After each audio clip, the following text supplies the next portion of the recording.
ML Music. Combattu mais jamais abattu. Dorcas la dorcielle. Kala nous a eu maman on a bien ngabou. Dorcas la dorcielle. Dorcas la dorcielle. Maman TV et Nabilengi a petit à quartier. Baguna ngo monde entier. Ma vraie chérie, ma vraie jo, ma père, ma mère, ma coach bar. Tolanda landa. Et son père ça va yé koleka guida. Naba monda. Actualité musicale. Et son père dada. Actualité politique. Et son père dada. Fasciné. Je m'appelle Magali Tsona, de la famille Kokaboussou. Je suis chanteuse dans un groupe musical, Upper Class. Et en même temps, je suis secrétaire dans une entreprise, cabinet fiduciaire et juridique.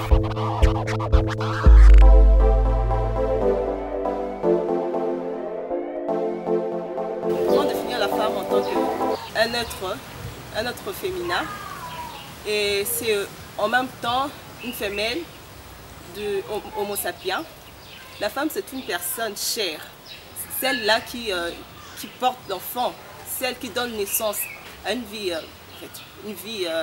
de la nature, qu'on appelle bébé.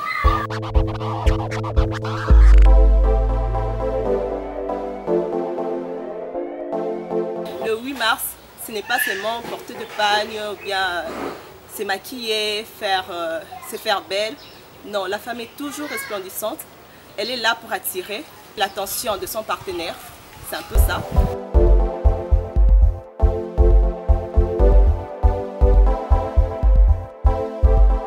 Nos parents, en fait, ils savaient comment garder leur mariage, comment entretenir leur maison, comment entretenir leur mari. Mais les femmes d'aujourd'hui, nous ne savons pas. Ils s'appellent femmes, mais elles ne savent pas la vraie nature de la femme. Elle est là seulement pour se maquiller, pour embellir son corps. Non, il faut savoir comment entretenir la maison, comment entretenir son partenaire, comment entretenir en fait, son milieu. Et la femme n'est pas brutale, la femme n'est pas arrogante, la femme doit être douce parce que la douceur, ça fait partie du fruit de l'esprit. Dans le fruit de l'esprit, nous voyons toutes ces choses-là. Et c'est ce qui captive l'homme vers la femme.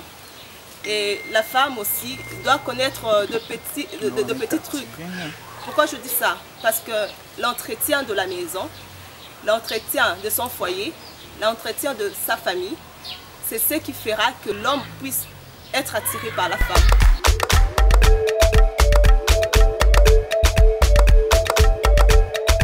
Les hommes d'aujourd'hui croient que la femme est là seulement pour le plaisir sexuel. Non, moi je dirais que ce n'est pas seulement ça.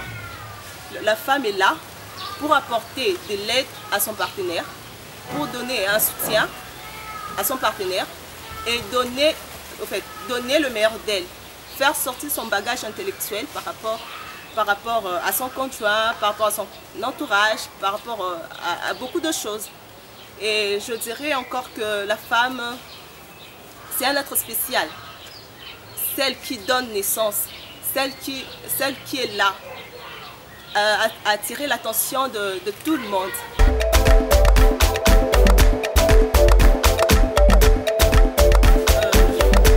Dans de temps anciens, la femme n'était pas considérée.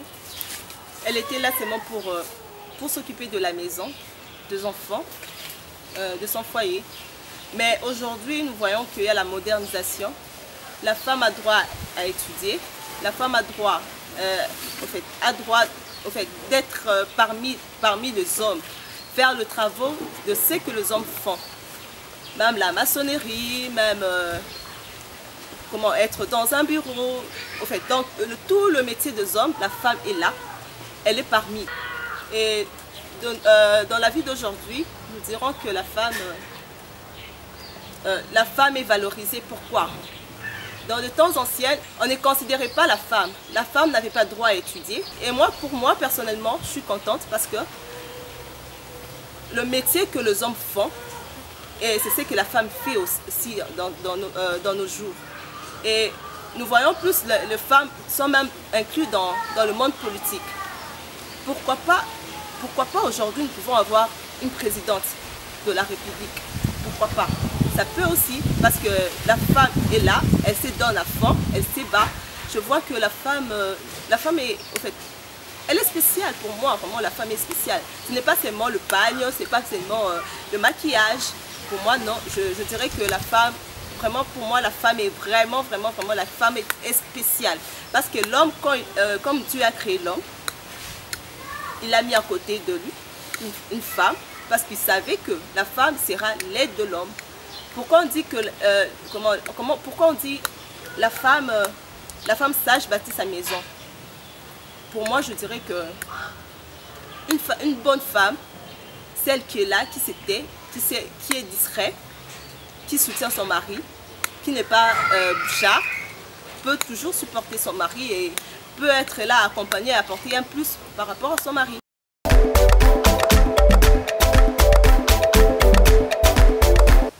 L'apport de la femme dans l'émergence, moi je dirais que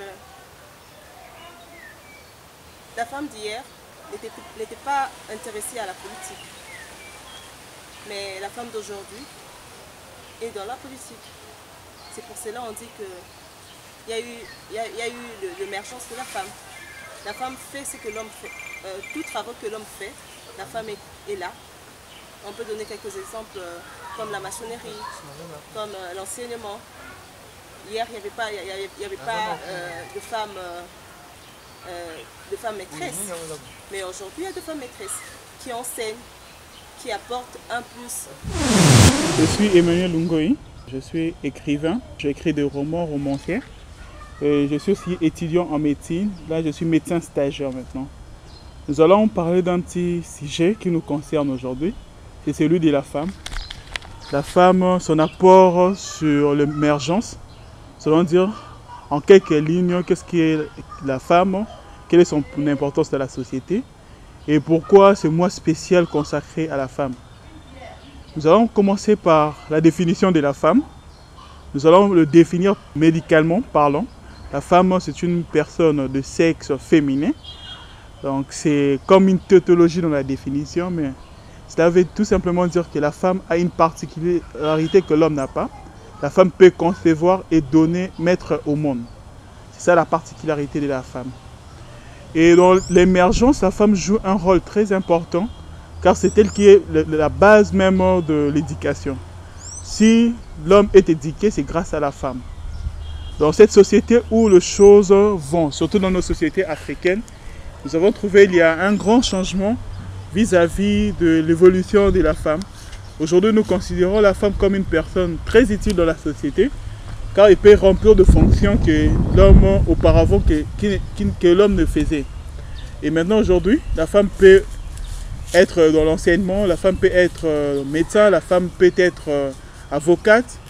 Et il y a beaucoup de professions qui, au fur du temps et au fur du moment, qui sont en train d'émerger. La femme est parmi les personnes qui parviennent à exécuter ces différentes tâches. Son importance, c'est surtout d'interpeller la femme, car il s'est battu longuement pour pouvoir avoir le droit de pouvoir être égaux ou à être en égalité avec l'homme.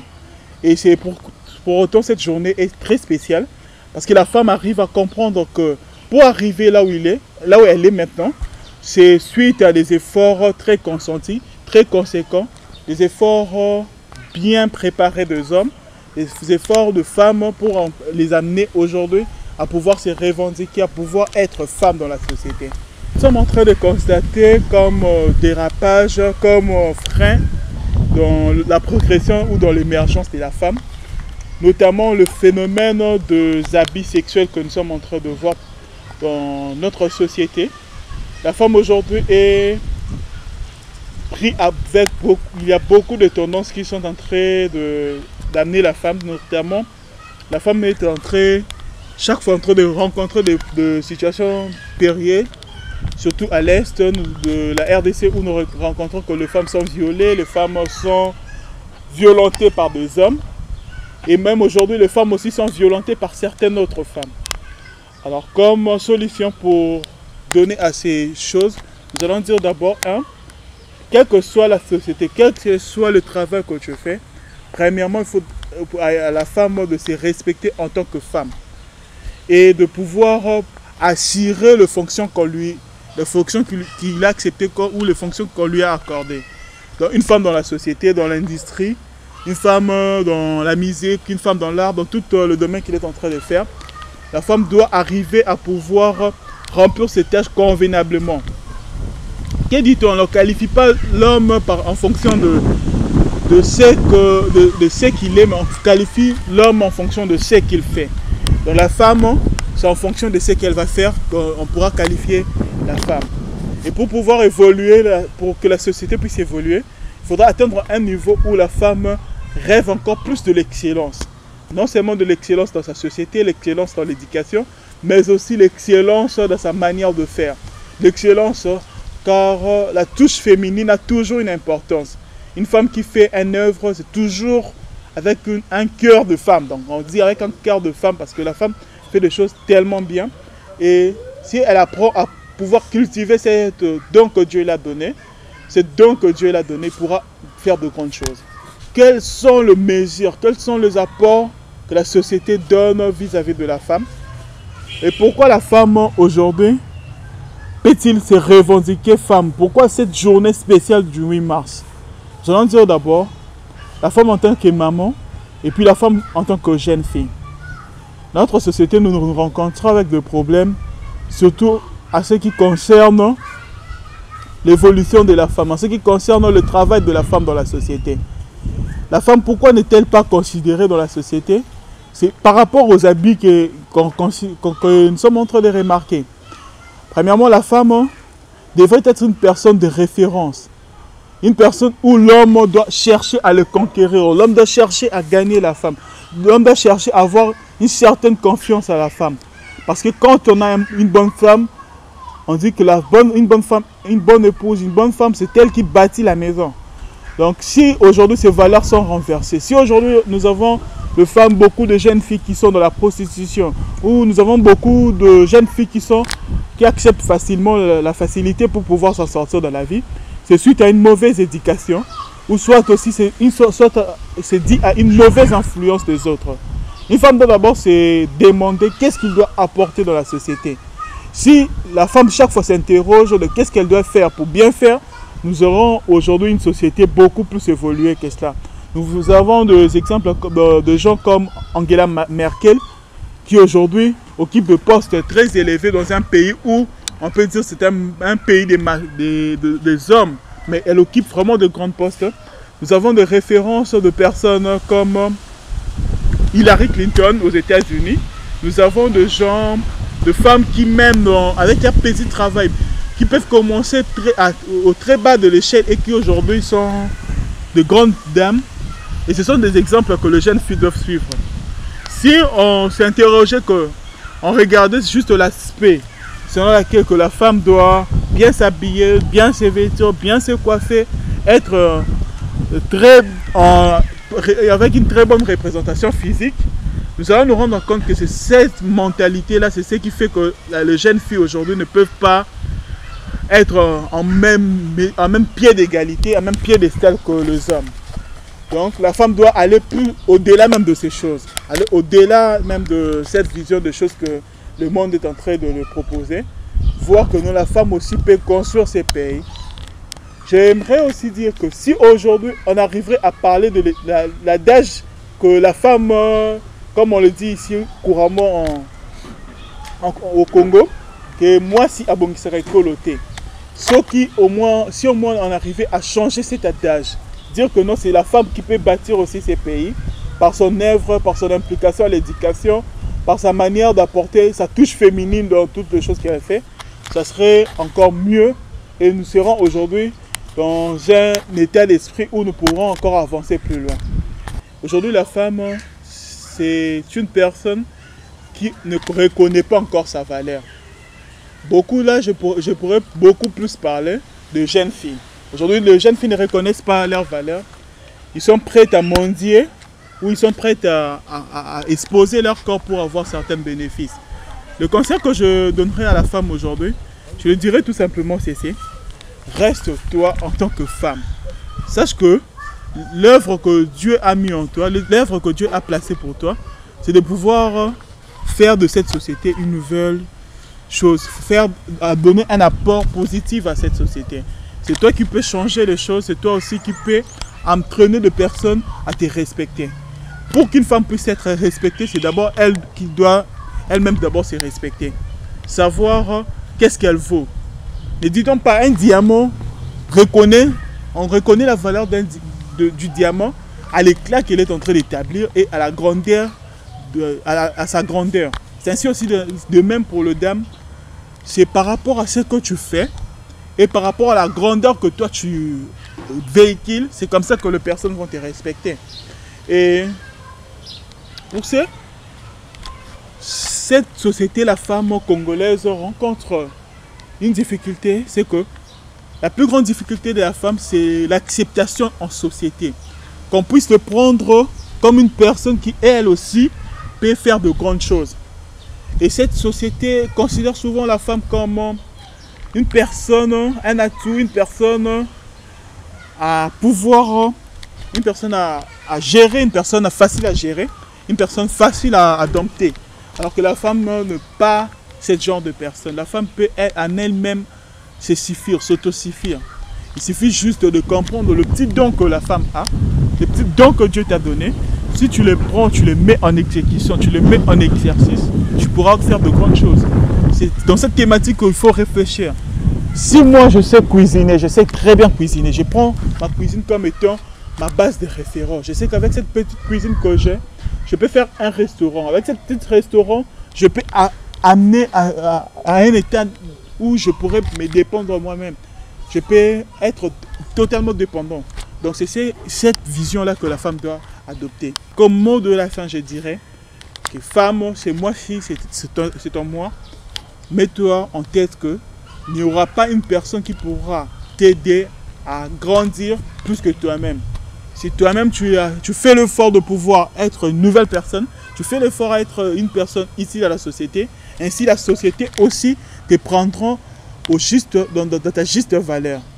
Soit le sucre, soit le sel, et soit la coloration, le décor de cette génération. C'est ainsi pour ce mois de la femme, je dirais en très peu de mots, une excellente fête de femmes.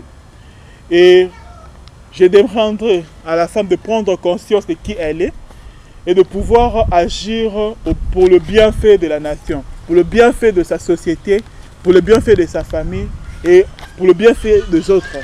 Et ainsi, nous pourrons dire que la femme réellement a atteint le but qu'il s'est fixé de pouvoir être au même pied d'égalité que l'homme.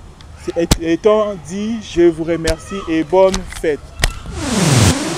Bonjour papa. Bonjour. Tokuti Ofandi. Tonito Solano Mouké concernant moi de la femme. Eliboso Obanda ko se présenter au Sabiso Komunayo pour Toyeba. Kombo nangazali papa Willy Nsakala. Si je n'habite pas le toujours le moi de la femme. Journée mobimba, il y a les 8 ba pesi en mois si. Selon yo, vous aurez moi en nengeni étant que papa. Bon, je malamu mingi parce que moi na kokosaka na basi parce que basi pe baza battre. Bundagi pe mingi pona mboko. Baza betre moko pe vraiment très utile. Afin que ba nyoka mi pe mingi na ba circonstances nyonso. Yango ba fanda ba yeko kanisa keno tango ko bitango moko pe pesa moko moi le bon za basi. Donc les amara mingi na sepela na mingi. Merci.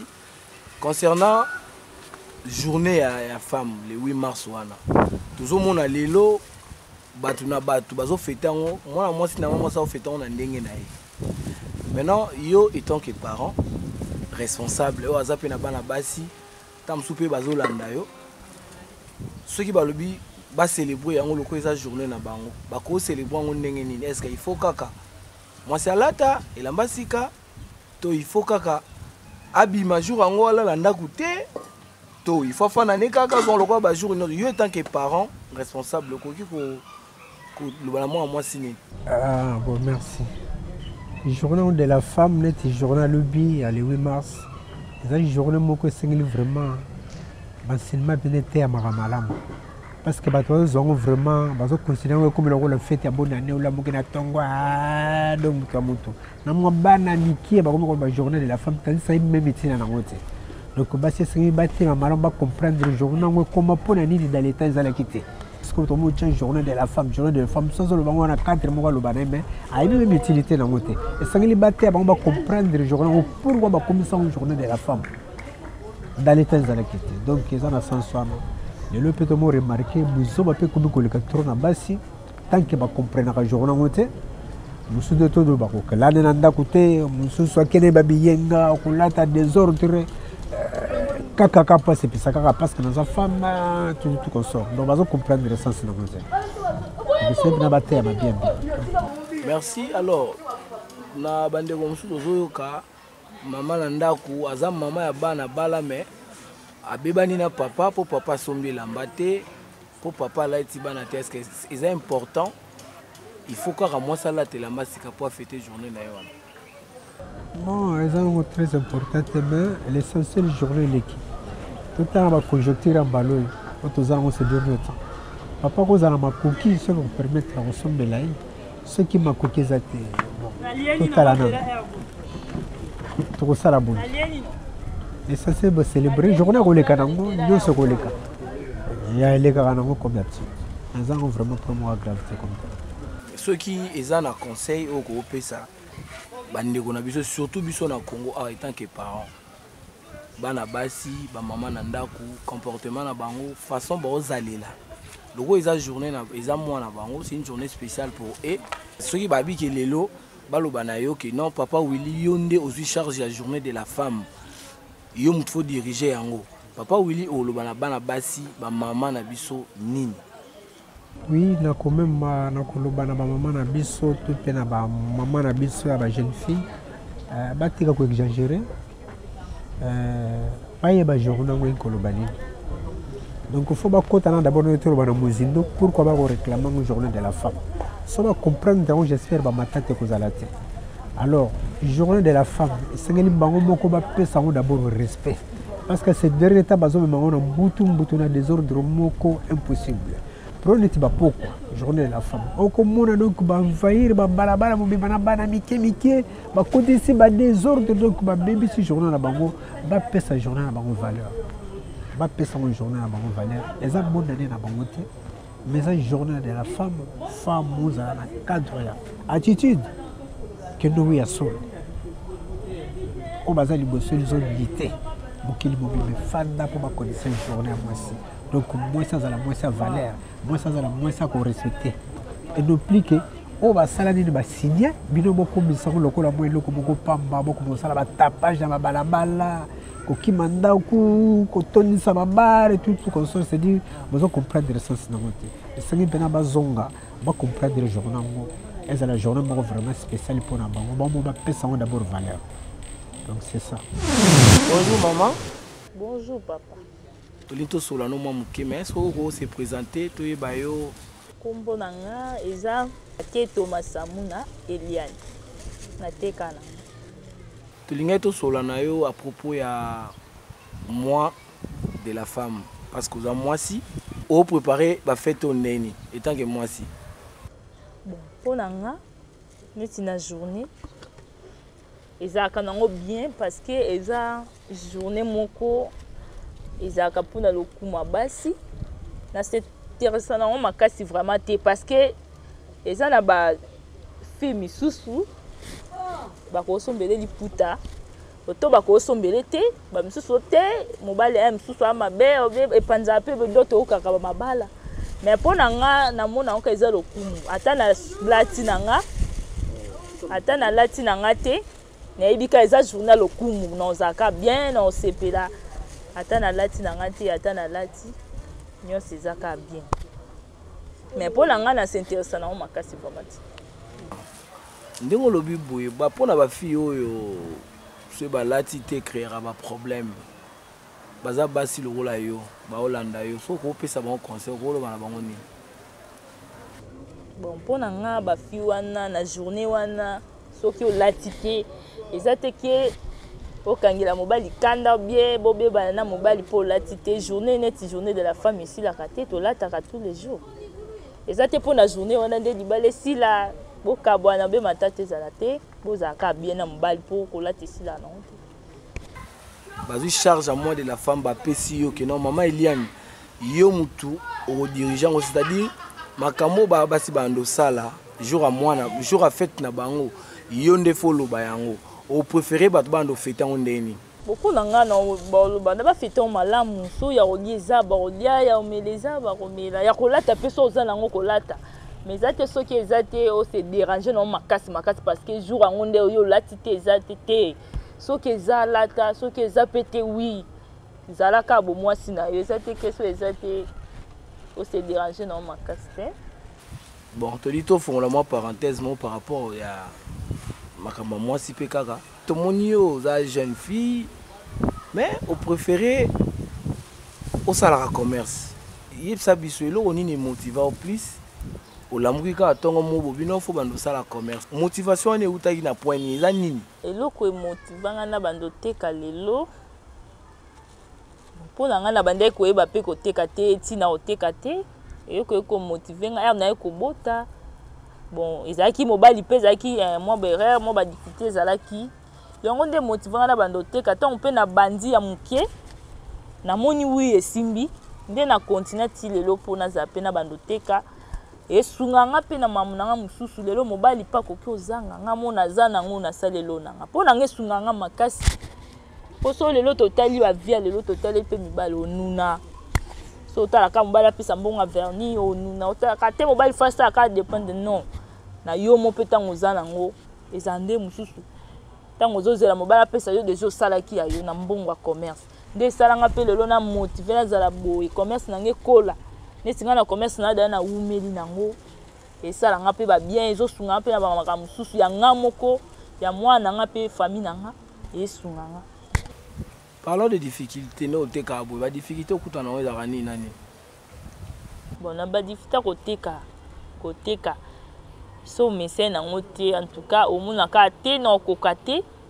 Na te kokoza lelo sombi bablo msu ya 15000. Oteki pas même pe la moitié ya mbongo yo sombe. Kokoteka même si 5000. Mais ceux qui ont déjà na volonté lokozo sala lobi okoya. Oteka so za volonté na ngota en tout cas okokati omona ka te na lembi na nga na oteka na nga te lobi na okete lobi te koteka ezate mais soki wana volonté loko so sombi ya 15000 lo teki 5000 lobi okoya pe oteka ka wana comme ça lobi na ngo yebi ekomata ndeko teka mapa bamama bateka mapa babi kozwa mapa na ba condition faut kata pongi faut sala boye bon utu yebisa biso ake oza déjà na mwana. Mais natan osala ba déplacement wana ba mambo wana nyonso nana s'occupera na mwana. Bon pour na ngata on asala ba déplacement wana maman na nganda s'occupa na mwana. Maman mta s'occupera na mwana et déranger ka ote kokata pongi tongo wana. Bon et déranger nga makasi. Ya msuneti 5 ya wana pongi za bien mais yo loko ebikelo na ada na sala ka ozaka ko la mukaka po s'il faut donner un conseil na ba fille mère netio o ba mona rake ya ko fana na pointe ya bando te ka ya ko tambuse loko te ya ko sa cop te ya ko sa loko te yo étant que fille mère loko la bango expérience aux alango déjà ya ko za la maman na mwana et puis ya oteka so isengi opesa ba conseil ko lo bana bango ni mais pour na nga ko pesa ba fille conseil o nanu azomona winga na tsamesa na vanda na msu eza soni obienda memeloko la mutu eza soni nga na hotel ya bango vi pe moment to kendeleza ka fuko luka mbongo mwasi foza la courage ezo dépendre na yo na mobali na yo pe ko sunga yo lelo ata obali mobali msu sa koza la azokoka te yo po ko sunga ye na etake yo za déjà courage o mesane lelo zo sala ko luka mbongo eza bien ko teke eza bien pe ko sunga yo moko na famille na yo na mobali na yo. Siko na ba fille ba bota te peut-être makoki otanga pe zate to atangi azu diplôme mais moya continuer zate pour makoki zate mais aligné pe oteka te okolo bana bango ni est-ce qu'il faut te kaka soko boti to ataso boti te soki makoki mona no koteka. Bon. Koluka mbongo ezaka te po bota nanu. Eza pe ko bota te. Oluki pe mbongo na po esunga yo.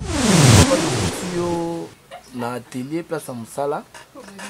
Tu yenga kito solano muke concernant moi na biso tozana ngo ya mars ils ont consacré na moisi. Alors, ya moto banda kotuna mituna tunito yeba. Kombo na yo nani Moussala to monde déjà Moussala osala et puis ça biso soki oza marié et puis oza na bana boni. Bon, kombo na ngai o bato bayebeli ngai babenganga Jofis. Est-ce que oza marié? Oui. Oza na bana. Je suis père de 5 enfants. Alors, linga ko tuna yo bituna concernant moi de la femme. Et liboso eza étant que papa, étant que parent, étant que mobali. Moi si a représentera nini pa na yo. So zo mona moi si importance to valeur à moi si. Ndenzamba sali biso na mokili. Importance à moi si za nini pour. Non, c'est normal, moi ça c'est nécessaire na vie. Azo porter un plus na vie à monde. Parce que misale belé ce qui moi ça tena na kosalelo yango. Neti ba biso boto bimaka na biso kozonga kote yebanaka te. Bon, ce qui moi ça te sikona na kosalela yo. Moi ça aza important na vie ya monde. Journée mobimba ya le 8 ba pesi yango. Pona yo monango malamu to monango mabe. Non, journée za nango malamu mais bango moko nde bazobebisa journée na bango. Bisika faele bazala ta na vie de prière, bazala na makanisi ya bien, bango bakomotambola ngo na ndenge ya mabe, na babare, na kotambola na luyenge na bamoto, wana eza bien te. Journée de la femme eza bien, batambusa ngo na ndenge ya bien. Zwa tozo lokola histoire à Esther pazalaki mwasi a sauvaki libota na ye. Eza lokola basi ya Congo pe ba ko sauver mboka Congo, c'est la même chose. Pour Esther azalaki mwasi bango pe baza basi. Eza na différent moko te. Lelo fait sango na ba mama biso baza na ndaku. Mwasi se ubala ko tsa na ndaku mais soki osombi elamba te. Boyoka nezate ba mabale ezokufa soki papa za mo akolaitsa bana te na mama ekosimba te. Personnellement yo moko étant que parent, est-ce que fait tango faut pour muta fait tango il faut alata kaka toneni bato wana bazo sala biloko wana ke obligatoire mobali fa sombele elamba seka bazo sala bien te wana eza mabe makasi parce que bazo mona na mboka na biso chômage eza makasi seko wana azoluka mobalaji bato ndenge nini donc batika biloko wana bazo sala eza bien te. Maître Tolinto fongo la parenthèse par rapport à moi de la femme. Couture aux autres tonga te bi moi on est là moi mon favorable pour na ba couturier parce que sombe la bana basi ba pe ba comment on lata ba chemise. La ligne ça la moins comparaison 3 ans passés na temps oil.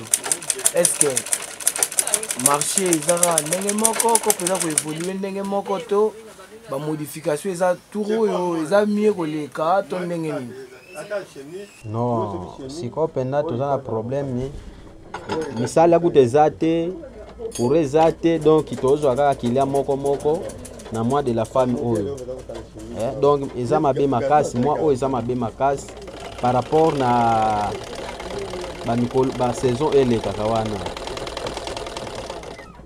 Donc touro pendeza mabe ndengo zumoni boye toza na courant te tozo bunda kaka pona kosala mikisala ba mike oto zwi. Soki balobi faites à moi de la femme comment on dépendre plus na yo. OK. Maramuto kosala dimanche il y a les 8 il y a les 8 yo ne oloba yango. Vous préférez pas fête en ndenge. Non, pona ngai date za bien za pona ngai décision ba fêter ba wite église ba vandi na bandaku wana ça va. Mais lele comment bafete bawute baeglise kolala na babari kotambola donc eza lokola bango ekomi finale mpona bango mais wana nde eza bien te bamama oyo ya bien eza journée na bango bakende église après église oyo bakosala parce que jour nyonso to toliaka na biso oyo bakosala na ndako soki secret eza bavandi na ndako bafete na ndako eza te ke batambola na bamoto bakende na babari wana eza nécessaire te. Tolingai tosola no moke mais avant tosola tolingaki se présenter bato baolanda yo bayeba. Nga kombo Glody Pongo nafandi na Mbinza Pigeon awa na avenue de la Béatrice. On a dans le domaine audiovisuel, donc en bref je suis un caméraman. Tout ça na sujet mon toujours de la concernant moi de la femme moi en mars où ils ont consacré na moi si. La femme représente quoi et pas la yo.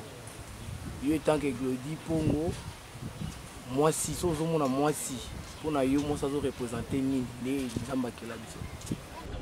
Bon, en réalité, en regardant comme ça par rapport à ces sujets-là, la femme d'abord représente tout.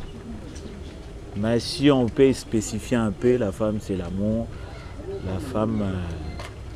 il y a beaucoup de choses sur la femme, donc la femme représente tout chez moi. Ok. Le mois de mars est consacré à la femme. Et on a toute une journée qu'on a pu donner à la femme.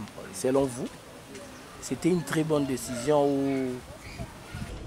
Bon, par rapport à mon idée, ces gens-là, ils ont eu cette idée-là de donner la femme seulement pour ce mois de mars, précisément le 8.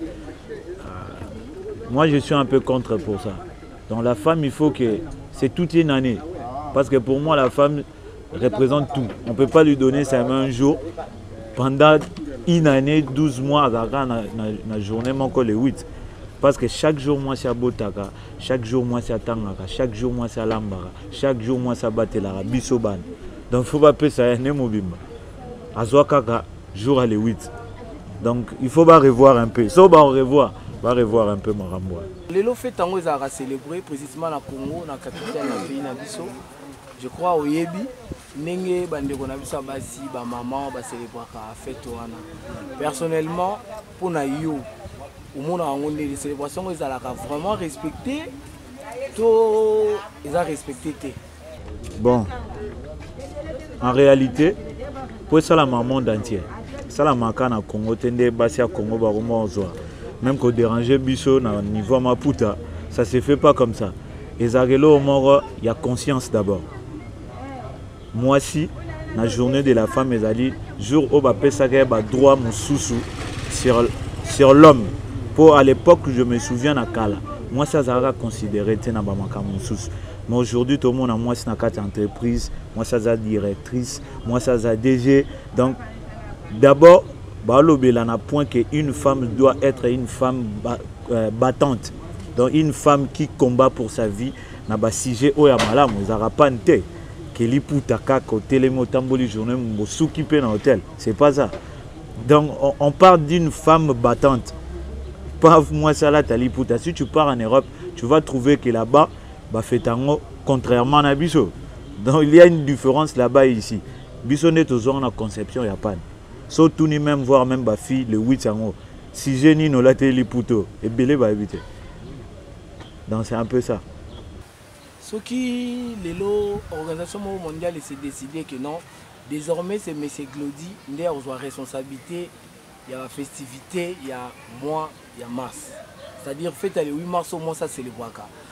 Chaque année, M. Glody a développé sa biso sujet na attitude. Attitude ni au pesa na moi si. Ce que ça y a faut décider non. Bon, il y a plusieurs aspects dans ma attitude bonne à moi si. D'abord il y a les bosso et pas moi c'est dans l'éducation. Donc cela veut dire au outil na base il y a famille na oyo a aujourd'hui na éducation diffuse de bengi dans enseignement. La femme c'est la réputation. Comment savoir vivre avec les gens, même dans le quartier, même dans l'école, même dans l'institut, même dans l'entreprise. Moi, ça a attitude manque oyo. il faut alakisa na batu que yende mutu à travers yebiso to utana ye. Donc il y a plusieurs aspects na kati ya mwasi. Si on commence à donner des détails ici rose abiso pétant. Mais il y a beaucoup de choses dedans na kati ya mwasi où est important. Donc si la femme représente même 80% ya yango, je pense que ils ont au moins formidable pour le monde. Qu'est-ce que vous, personnellement, vous reprochez à la femme congolaise en général et quinoise en particulier face à l'évolution sur le plan technologique, la modernité? Vous reprochez quoi à la femme? Bon, il y a pas mal d'aspects où c'est un peu négatif parce qu'aujourd'hui, quand on parle d'une femme, je vois déjà l'âge de 18 ans. On a 18 ans, moi ça cause à la paix et pas inaye. Mais aujourd'hui, on voit des filles dans la boîte, dans la chicha, dans l'alcool. Entre-temps, elle néglige ses études. Même Misalanda Koubalingi sous-souté, la femme toujours aux réseaux sociaux, Alingi Koutukoye batte comment même mariage ezaka. Donc il y a plein de détails dans kati ya mabe o eza surtout na ba fille congolaise. Mais concernant na gopé sakaka na mwasi surtout ya Congo, d'abord il y a les bosso. Pour avoir une bonne femme dans la vie, il faut privilégier d'abord Dieu. Yami Balé, ce qu'on appelle l'éducation. L'éducation de base, ça vient de la famille, après éducation diffuse. Le 8 mars à l'élo, il y a moi qui est tombé dimanche. Si vous avez pasteur au TACG, tous vous avez parents, vous avez bana, bana basi. Au TACG, on est pour le 8 mars à l'élo. Bon, ce que je peux souligner, c'est vraiment que les femmes soient bas à la bâtiment battante.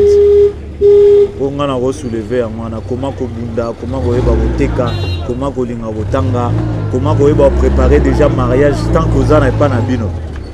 Donc si détail wana c'est important chez la femme.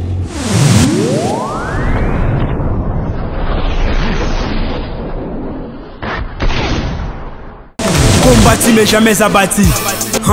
Dorcas la Dorcel. Kala nos aïeux maman on a bien ngabou. Dorcas la Dorcel. Dorcas la Dorcel. Maman TV et na bilengi ya petit quartier. Baguna ngo monde entier. Ba vrai chéri, ba vrai Joe, ba père, ba mère, ba coach bar. Landa.